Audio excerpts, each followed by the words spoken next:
Olá, meus caros alunos. O tópico da aula de hoje é princípios constitucionais referente à administração pública. A gente já sabe que a administração pública no Brasil, ela se comporta entre a administração pública direta, aquelas 4 pessoas da administração pública direta, que são a União, os estados, o Distrito Federal e os municípios, todas autônomas dentro das suas competências, com autonomia política, administrativa e financeira. Temos também a administração pública indireta, que são as autarquias, fundações, sociedade de economia mista e empresa pública. Essas 8 pessoas da administração pública compõem a administração pública em sentido formal, ou simplesmente a administração pública propriamente dita. Essas 8 pessoas, elas compõem o Estado, a administração pública da forma que nós entendemos. E os princípios enraizados de observância obrigatória estão aí no artigo 37 da Constituição Federal. São os princípios constitucionais expressos e fundamentais de observância obrigatória para toda a administração pública direta e indireta. São nesses princípios que a gente encontra os basilares, os termos basilares do direito administrativo, que é a diferença básica entre o artigo 5º da Constituição Federal, onde diz: todos são iguais perante a lei, sem qualquer distinção, garantindo-se aos brasileiros e aos estrangeiros residentes no país a inviolabilidade do direito à vida, segurança, propriedade, igualdade nos termos da lei. Lá é os princípios fundamentais da garantia do particular. Nós vamos trabalhar agora o artigo 37, que é as garantias e os princípios constitucionais da administração pública. Trabalharemos os 5 princípios expressos na Constituição Federal: legalidade, impessoalidade, moralidade, publicidade e eficiência. É o chamado LIMP. LIMP, legalidade, impessoalidade, moralidade, publicidade e eficiência. Diga-se de passagem, essa é a primeira formatação que a sua prova pode cobrar para você. A formatação mais simples de questão de concurso. Ela quer saber se você conhece quais são os princípios constitucionais expressos. Por que expresso? Expresso porque ele está escrito, tipificado, explícito no corpo da Constituição Federal. Logo no caput, ele vem trazendo que os princípios de observância do artigo 37 são legalidade, impessoalidade, moralidade, publicidade e eficiência. Vamos acompanhar aí na sua tela o texto ipsilitra do artigo 37. Diz o seguinte: a administração pública direta e indireta de qualquer dos poderes da União, dos Estados, do Distrito Federal e dos municípios obedecerá aos princípios da legalidade, impessoalidade, moralidade, publicidade e eficiência. Lembrando que esses princípios são considerados explícitos porque estão escritos no corpo da Constituição Federal e são de observância obrigatória para toda a administração, seja ela da União, dos Estados, do DF ou dos municípios. Começaremos agora pelo primeiro princípio constitucional explícito, que é o princípio da legalidade. Acompanhe aí na sua tela o gráfico. O princípio da legalidade, ele não tem uma acepção só, ele não tem somente uma amplitude. Ele é dividido sobre 2 perspectivas, sobre a perspectiva do princípio da legalidade por particular, que está inserido no artigo 5º da Constituição Federal. Diz que é o particular que ninguém é obrigado a fazer ou deixar de fazer alguma coisa senão em virtude de lei. É chamado princípio da legalidade em lato sensu, ou seja, sentido amplo da coisa. Ali vale para todos os particulares. Se a lei não proíbe, o particular pode fazer tudo, ou seja, o particular faz tudo que a lei não proíbe a ele. Se você for reparar no exemplo, eu vou trazer o seguinte exemplo que vai enraizar na sua cabeça e você vai transformar esse exemplo em questão de concurso e não vai errar. Imagine a seguinte situação hipotética. Imagina que você, até 2006, existia uma lei, a lei do adultério. A lei dizia o seguinte: até 2006, se você traísse a sua mulher ou traísse o seu marido, você poderia ser preso. Essa lei era uma norma penal, estava no Código Penal, ela proibia você de trair.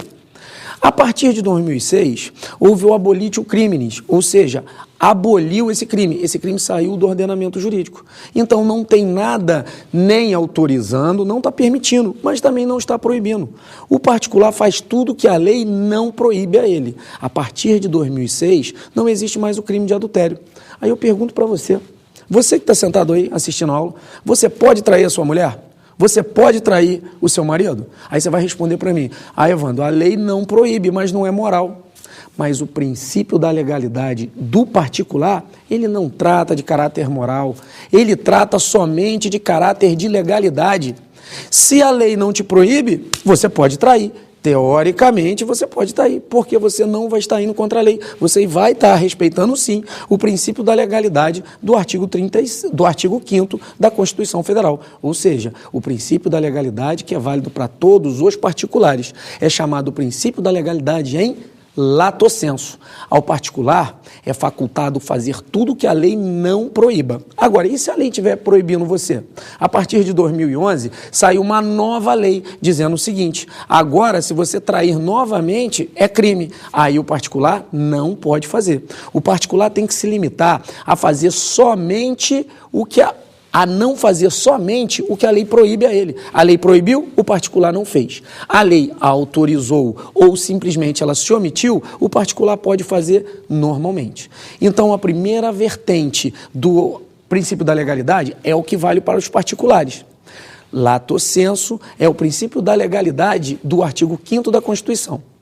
Agora, a segunda vertente do princípio da legalidade é o que a gente estuda agora, no nosso artigo 37, e o que é válido para a administração pública. Lembrando que a primeira vertente do artigo 5º da Constituição é válido para todos os particulares. Então, acompanha novamente aí na tela o gráfico que eu fiz para vocês. Se você acompanhar o princípio da legalidade do artigo 37, você vai ver que ele é o princípio da legalidade em sentido curto. É o princípio da legalidade em estrito sensu. Para ele, a administração pública, ou seja, a administração pública direta ou indireta, só pode fazer aquilo que a lei determina ou autoriza. Você vai ver que é chamado o poder vinculado e o poder discricionário da administração pública. Quando a administração pública determina que você faça alguma coisa, você está vinculado aos ditames da lei. Quando ela autoriza e te dá margem de escolha, é o seu mérito administrativo. Ela deixa você agir de acordo com os parâmetros da lei. Vamos dar um exemplo que vai enraizar bem na sua cabeça. Se você pegar o princípio da licitação, que também está embutido no artigo 37 da Constituição, a Lei 8.666 de 93, ela traz o princípio da licitação. Ela diz que toda administração pública direta ou indireta, para comprar bens e serviços, tem que licitar. Lá, em certas situações, ela determina que você faça de qual ou tal modo. Por exemplo, se você tiver que licitar bens imóveis, é obrigatória a modalidade de concorrência. Você não tem para onde correr. Então, o princípio da legalidade está determinando que você faça certas coisas. Em contrapartida, existe, por exemplo, o artigo 24 da Lei 8.666. A lei da licitação, ela dá a situação da licitação dispensável, dá certas situações que são rolos taxativos e você pode escolher dentro da melhor situação possível como você vai fazer para poder comprar para a administração. Então, o princípio do artigo 37, que é o importante para a gente hoje, que é o primeiro princípio constitucional expresso e fundamental do artigo 37, diz que a administração pública só pode fazer o que a lei determina ou autoriza. Aí vem a pergunta para você que está em casa. E se o princípio da legalidade do artigo 37 se omitir? Se não houver lei prevendo, exemplo, você entra, você passa no INSS, no Banco Central, na Polícia Federal, enfim, você passa no concurso da sua vida. Passou e foi trabalhar e não tem um bem móvel dentro da repartição, não tem computador, não tem nada. E você quer comprar, por exemplo, um sistema de informação totalmente novo para poder evitar fraudes dentro do INSS. Só que a lei não prevê aquela compra. Como é que você faz? A lei se omitiu e você está na administração pública. Pelo princípio da legalidade, você não faz nada, você não pode comprar. Você tem que ficar parado até houver uma iniciativa de lei, passar pelo Senado, pela Câmara, o presidente da República sancionar, promulgar, a lei começar a funcionar e enfiar um artigozinho ou um parágrafo, uma linha dentro da Lei 8.666, autorizando ou determinando que você faça essas compras. Então, o artigo 37 da Constituição, a administração pública só pode fazer aquilo que a lei determina ou autoriza. Faculdade do poder vinculado e do poder discricionário. Estamos trabalhando o princípio da legalidade em estrito sensu. Então, se você reparar, é bem fácil. Questões de concursos versam sobre. É correto afirmar que o princípio da legalidade mantém uma só amplitude no direito administrativo. Está errado, porque existe duas amplitudes. O princípio da legalidade para o particular trabalha em lato sensu, sentido amplo, e para a administração pública em stricto sensu. Vamos tentar não errar e não inverter essas expressões. Uma em lato, outra em stricto sensu, uma em sentido amplo, a outra em sentido estrito. Terminamos aí o princípio da legalidade. Vamos partir agora para o princípio da impessoalidade. O princípio da impessoalidade, ele diz que tudo que a administração pública faz trabalhando nessa qualidade, ou seja, como administração pública, tem que tirar o caráter pessoal e trabalhar com o caráter da impessoalidade. Se você acompanhar aí no gráfico comigo, você vai ver que também o princípio da impessoalidade, eu dividi ele sobre duas vertentes. Eu peguei o princípio da impessoalidade e coloquei sobre a primeira vertente. Tudo que a administração pública faz são com fins públicos, ou seja, fins coletivos. Deve tirar sobremaneira o interesse pessoal do administrador público. Se você acompanhar aqui comigo, você vai ver que essa primeira vertente que você viu no gráfico, ela diz respeito ao seguinte exemplo. Imagina que você seja prefeito de uma cidade. Imagina que exista duas ruas a que você tem que asfaltar. As duas ruas têm necessidades parecidas, só que uma está muito mais precária do que a outra. Uma rua tem 1000 buracos, a outra tem 10 buracos. O prefeito recebe a verba para asfaltar. Quem escolhe a rua é ele, é faculdade do poder discricionário. Ele tem conveniência e tem oportunidade, de acordo com a situação, para gerenciar dentro do ambiente dele. E é isso que ele faz, é isso que a administração pública faz. Agora imagina que ele tem uma pessoa que ele não goste morando na rua B. Imagina que ele não se dê com a sogra dele e a sogra dele esteja morando na rua B. E ele diga o seguinte, olha, de qualquer forma eu já asfaltaria a rua A, porque é a rua que mais precisa. Mas graças a Deus que a minha sogra mora na B, porque de qualquer forma eu vou asfaltar a A, porque eu jamais asfaltaria a B. Dei sorte porque a rua A precisa de mais, então eu vou liberar a verba para ali. Nessa situação, o prefeito, nesse exemplo clássico, o prefeito infringiu o princípio da impessoalidade, não de forma direta, porque ele já iria asfaltar a rua A, mas de forma indireta ou reflexa, porque de qualquer forma ele colocou um sentimento pessoal na qualidade de administração pública. Isso fere o princípio da impessoalidade, são questões muito corriqueiras na CESP-UNB, aonde vem a correta afirmar que, segundo a situação hipotética, e a banca solta um exemplo bem parecido com o que eu dei para você aqui. E você tem que ver o seguinte, que o princípio da impessoalidade é aquele que o administrador tem que trabalhar com os fins públicos, fins coletivos, e é aquele que não pode ser quebrado nem de forma direta, nem de forma indireta ou reflexa, de acordo com o exemplo. Acompanha de novo aí no gráfico e você vai ver que a segunda vertente do princípio da impessoalidade é aquela que dá a vedação ou veda, traz a proibição de promoção pessoal. Há a vedação expressa do administrador público usar em obras ou serviços públicos a vinculação da própria imagem. E também, de acordo com os tribunais, é proibido a sigla partidária. Por exemplo, se você estiver andando pela rua, se você estiver a caminho de um grande centro e você olhar uma placa dizendo assim, essa é uma obra do governo fulano de tal. Se você falar e se você visualizar esse tipo de obra, essa é uma obra do governo João, já está errado, porque essa não é uma obra dele, essa é uma obra do governo do Paraná. Essa é uma obra do governo do Estado do Rio de Janeiro. Também não pode ter vinculação indireta. Essa é uma obra do Estado do Paraná. João em ação. Não pode. Se o João é o governador, o nome dele não pode sair jamais em obra ou vinculação. Tampouco a sua imagem, a sua fotografia, o seu vídeo não pode estar ligado diretamente a obras e serviços. Sigla partidária também é proibido. Não pode trazer, por exemplo, Estado do governo do Paraná construiu essa obra. a sigla em ação, ou então vincular a sigla partidária. Isso também quebra o princípio da impessoalidade. Então, acabamos de ver que o princípio da impessoalidade, ele se divide em duas vertentes. A primeira, tudo tem que ser feito com fins públicos e fins coletivos. A segunda, onde há proibição de promoção pessoal em obras ou serviços da vinculação da imagem do administrador público. Aí vai uma dica. O princípio constitucional da impessoalidade é sinônimo do princípio da finalidade.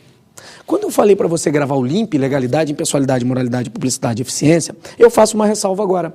Tome cuidado, porque se cair legalidade, finalidade, moralidade, publicidade e eficiência, você tem que considerar na sua prova como certo. Porque o princípio da impessoalidade é sinônimo do princípio da finalidade. Passamos aí pelo princípio da legalidade, pelo princípio da impessoalidade. E vamos agora para o princípio da moralidade administrativa. Se você acompanhar no gráfico aí comigo, você vai ver que tem uma expressão em latim que diz mais ou menos o seguinte: non omquot licet honestum est. Ou seja, nem tudo que é legal é moral. Enquanto eu falei para você que lá no princípio da legalidade do artigo 5º, o que importa é somente e somente a legalidade, a moralidade não faz parte do artigo 5º, você vai ter que trabalhar a moralidade sobremaneira aqui dentro do artigo 37. E é um dos princípios mais importantes do direito administrativo. Moralidade administrativa está intimamente ligado com probidade administrativa. O que é probidade administrativa? Ser probo é ser honesto. Se você é improbo, você está sendo desonesto. Lembrando que moralidade é princípio. Lembrando que probidade para a Constituição é um dever de toda a administração pública. Se você for desonesto, ou seja, for improbo, está intimamente ligado ao princípio da moralidade. Se você for improbo, você cai dentro do artigo 37, parágrafo 4º, onde diz que os atos de improbidade administrativa importarão a suspensão dos direitos políticos, perda da função pública, ressarcimento erário e indisponibilidade de bens na medida e gradação prevista em lei, sem prejuízo da sanção penal cabível. Está expresso e é uma norma que está na Constituição e ela veio regulamentada pela Lei 8.429 de 92. É a lei de improbidade administrativa. Se você ferir o princípio da moralidade, você vai estar sendo improbo. Se você for improbo, você cai na improbidade administrativa. Você vai ter suspensão dos seus direitos políticos, que podem variar de 3 a 10 anos. Você pode perder a função pública, responde um processo administrativo disciplinar de acordo com a Lei 8.112 de 90 e pode ser demitido. Você pode ter indisponibilidade dos seus bens, sequestro ou arresto dos seus bens, ficam indisponíveis por conta da improbidade administrativa. E ainda você pode ser obrigado a ressarcir o erário. Você pode pagar em até 3 vezes o valor do seu enriquecimento ilícito, 2 vezes o valor do seu prejuízo ao erário, ou você pode tomar uma multa de até 100 vezes o valor da sua remuneração em caso de atos que atentem contra os princípios da administração. Então, o princípio da moralidade é um dos princípios mais basilares do direito administrativo. Então, nem tudo que é legal é moral. Eu vou dar um exemplo para vocês que vocês vão conseguir visualizar, lembrando que os exemplos são hipotéticos. Imagine a seguinte situação hipotética. Imagina que existe uma cidade qualquer, onde o prefeito está saindo do mandato dele e vai entrar a pessoa que é contra o governo dele, o inimigo político dele. O que é que ele faz? Imagine que nessa cidade tem um conflito entre um particular e a administração pública. E a administração perdeu. O particular entrou na justiça e ganhou o direito de receber uma indenização, 15 milhões de reais. O prefeito olha o caixa e diz: meu Deus, eu tenho 15 milhões em caixa, só que eu tenho uma prioridade. Eu tenho que comprar merenda para as crianças, eu tenho que pagar todo o funcionalismo público e depois eu tenho que pagar essa decisão judicial, o juiz está mandando eu pagar. Os 15 milhões eu pago as 2 primeiras prioridades, ou com os 15 eu pago a última. Imagina que esse prefeito pense assim: bem, a justiça mandou pagar. Se a justiça mandou pagar, eu vou pagar. Pega aquele dinheiro e paga o particular. E deixa as crianças sem comida na creche e deixa o servidor sem receber. O que aconteceu com isso? Foi um ato legal? Foi legal, foi, porque decisões judiciais foram feitas para ser cumprida. Mas o prefeito está na administração pública. A administração pública, ele pega a vertente do ramo público, desigualdade entre as partes, a supremacia do interesse público da administração sobre o particular. A administração deve, não nega, ela vai pagar assim que o particular entrar em precatória, ou seja, vai entrar na fila para poder receber. Nessa situação hipotética que eu dei para você, o prefeito, nessa situação, agiu legalmente, mas feriu o princípio da moralidade administrativa. Ele quebrou a regra que era o particular tem interesses particulares, individuais, e ele estava contra direitos coletivos. Então, quebrou o princípio da moralidade. Mesmo sendo legal, esse ato, se não for impessoal, não for moral, não for público, não for eficiente, as 5 formas juntas, o ato administrativo em si é ilegal. Então, nessa situação, quebrou o princípio da moralidade, quebrou todos os princípios constitucionais explícitos e o ato do prefeito foi considerado ilegal. Então, não basta ser legal, ainda assim tem que ser moral. O artigo 37, ele coaduna as 2 formas importantes, legalidade mais moralidade. Vamos agora acompanhar o próximo princípio, o princípio da publicidade. Se você acompanhar aí na tela comigo, você vai ver que o princípio da publicidade também se divide em 2 vertentes. A primeira vertente do princípio da publicidade é que toda administração pública, direta ou indireta, obrigatoriamente tem que publicar os seus atos externos para que os atos tenham validade.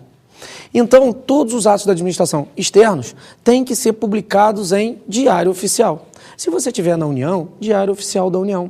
Diário Oficial dos Estados, se você estiver nos estados, e Diário Oficial do município, se no município você estiver. Só que para completar o princípio da publicidade, não basta publicar. Aí vem a segunda vertente do princípio da publicidade, que não basta publicar, a gente tem que tornar público, ou seja, tornar acessível a coisa. Pensa comigo na seguinte situação hipotética. Imagina que você esteja estudando na sua casa, estudando muito, 5, 6, 7, 8, 9, 10 horas diárias. 10 horas estudando. Vem um prêmio, e o prêmio é muito gostoso, que é a sua aprovação no concurso público. É um prazer que ninguém tira de você. Aí você foi nomeado, empossado e começou a trabalhar, entrou em exercício.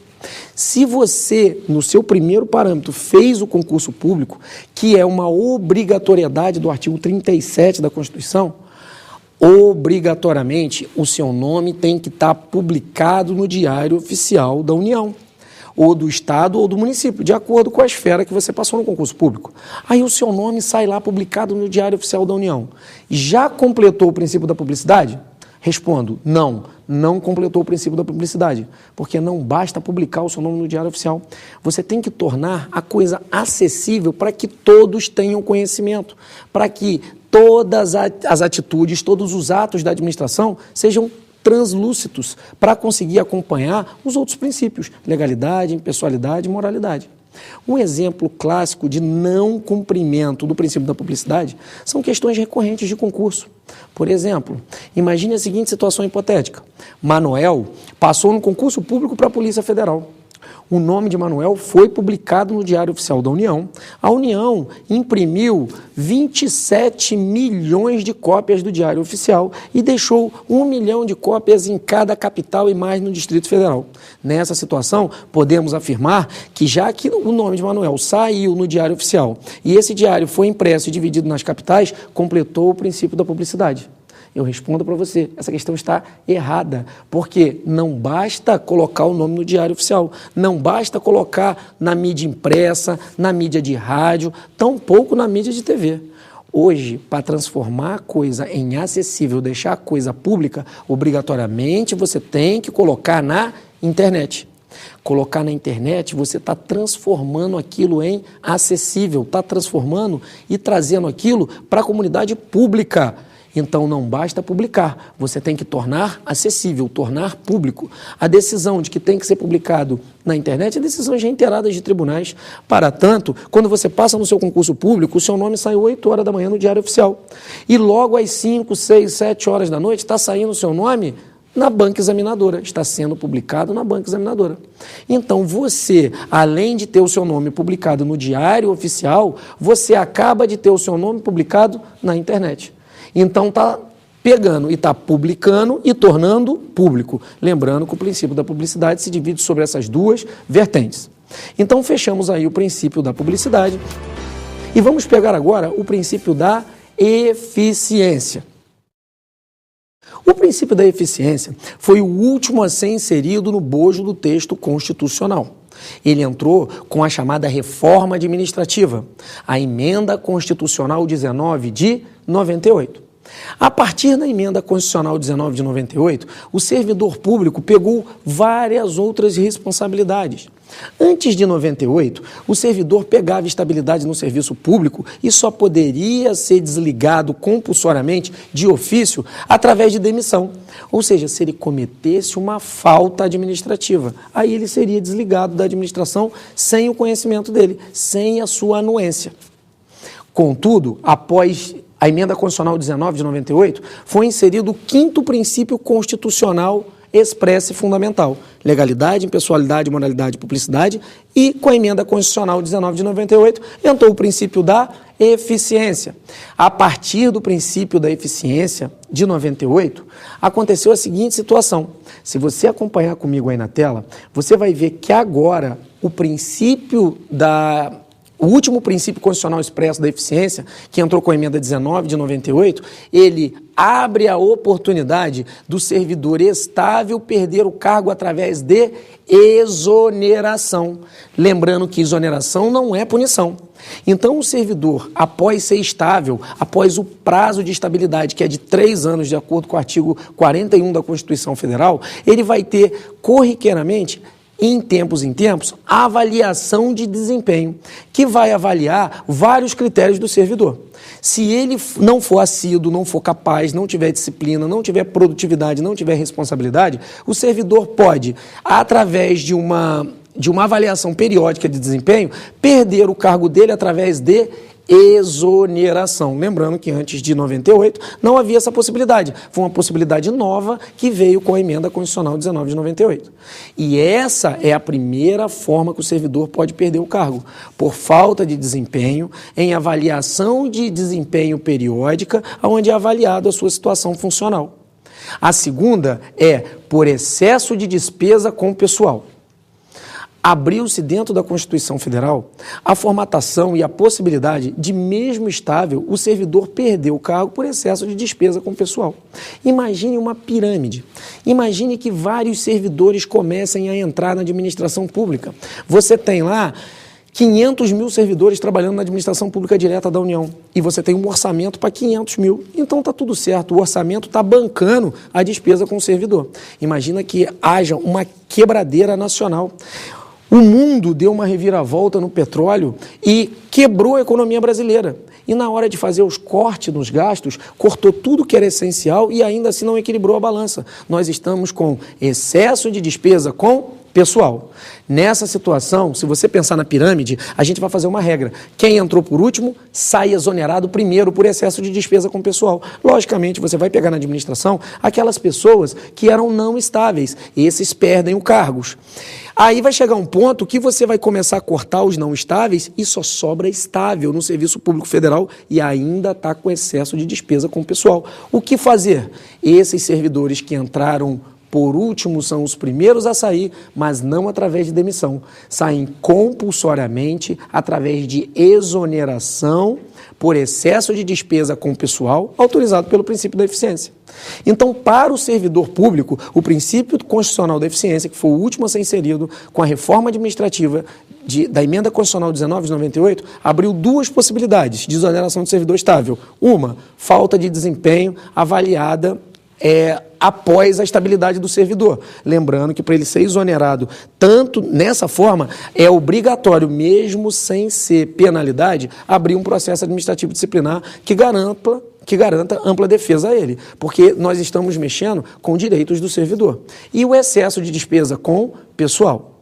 O princípio da eficiência trouxe também no bojo da Constituição a obrigatoriedade e a faculdade de se montar contratos de gestão. O contrato de gestão nada mais é do que um contrato de eficiência em que podem ser assinados com órgãos e entidades da administração para que tenham mais desempenho na função administrativa e na mantedura da coisa pública. Então, Acabamos aí de fechar o princípio da eficiência, lembrando que nós temos 5 princípios constitucionais expressos: legalidade, impessoalidade, moralidade, publicidade e eficiência. Eu vou deixar uma dica para você. Essa questão pode estar bem, esse tópico pode estar bem matado em questão de concurso. Essa primeira vertente não costuma cair muito, que é pedir o quê? Só os princípios: legalidade, impessoalidade, moralidade, publicidade e eficiência. Essa é a primeira vertente se cair em prova. A segunda vertente, ela é aquela que eu dei para você, que divide os princípios da legalidade em 2, da impessoalidade em 2, da publicidade em 2, e dá também as 2 vertentes do princípio da eficiência, tanto para o servidor quanto para a administração pública. Lembrando também que existe uma terceira forma de cobrar os princípios, em situações hipotéticas. Essa eu dei nos exemplos de acordo com a aula. É correto afirmar que aconteceu... Olha, eu vou dar um exemplo só para essa última vertente. Imagine a seguinte situação hipotética. É correto afirmar que o prefeito da cidade X asfaltou a rua aonde comprou um terreno loteado. Nessa situação, por colocar caráter pessoal, podemos afirmar que feriu o princípio da moralidade. Certo ou errado?